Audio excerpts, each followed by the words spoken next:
Letra B. A situação do terceiro estado, representada nas imagens correspondentes à realidade da França antes da Revolução, comprovem.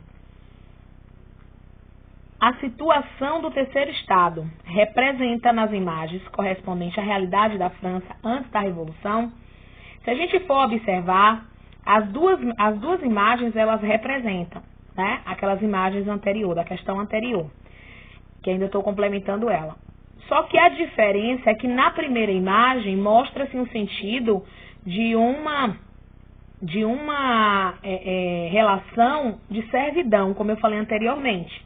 Na França pré-revolucionária, o clero e a nobreza eram duas hordas privilegiadas, que viviam das rendas produzidas pelo terceiro estado. Então, o terceiro estado sempre foi submisso tanto à nobreza quanto ao clero.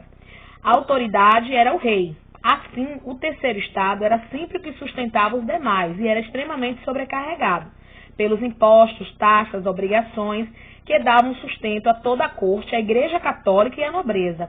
Então, toda essa relação mostra o antes da Revolução, mas lembrando que a segunda imagem da charge anterior, que é aquela que o homem segura o globo, eles mostram uma dimensão de aliados, não é mais uma questão de submissão no sentido de servidão.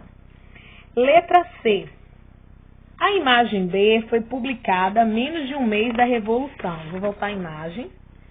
Essa imagem aqui, ela foi publicada menos de um mês da Revolução.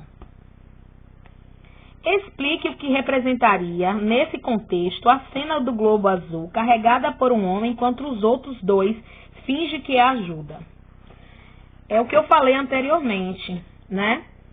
Na França, o globo representa toda a França com seus problemas financeiros sendo carregado pelo terceiro estado. Havia propostas para que o primeiro e o segundo estado ajudassem a resolver os problemas. Olha só o que eu falei anteriormente, a sensação de aliados. Mas os membros desses dois estados, em sua grande maioria, não aceitavam contribuir para aliviar para o terceiro estado. O que de fato eu já havia falado, né? A primeira imagem mostra uma servidão, né, do terceiro estado direcionada à nobreza e ao clero, e já a segunda imagem mostra como se fosse uma forma de aliados, né, como se fosse dividido o serviço, quando na verdade isso não acontecia. Se a gente observar, a imagem da letra B, ela mostra com grande forma de observação, de que os outros dois é como se desdenhasse do terceiro estado. Ele sustenta o terceiro globo, o terceiro estado sustenta o globo, enquanto os demais fingem.